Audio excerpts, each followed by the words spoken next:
Congratulation sir. అంటే visionary side ఒక బ్యారియర్స్ని push చేశారు, ఎకనామికల్ బ్యారియర్స్ని పుష్ చేశారు. అంటే ప్రకృతి పట్ల మనిషి ఎలా ఉండాలి, ఉండకపోతే ఎలాంటి నష్టాలు జరుగుతాయి అని మాకు ఒక భయం కూడా కలిగింది కల్కి చూస్తుంటే. అది మంచిది సార్. అంటే ఒక వార్నింగ్ లాగా అనిపించింది కల్కి అనేది.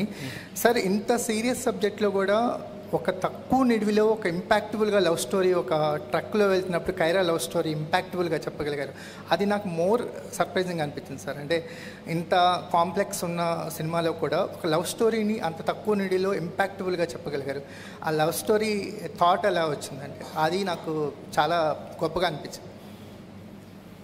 అంటే మోస్ట్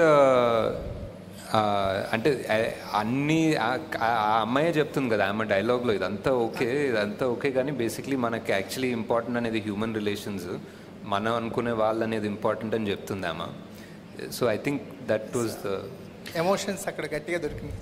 అయితే మహాభారతం అనేది ఫుల్ ఫ్లెడ్జ్డ్గా, అంటే ఇలా సైఫే కాకుండా ఒక మనకి ఏదైతే పురాణాల్లో ఉందో మహాభారతాన్ని ఫ్యూచర్లో తీసే ఆలోచన ఏమైనా ఉందా మీకు?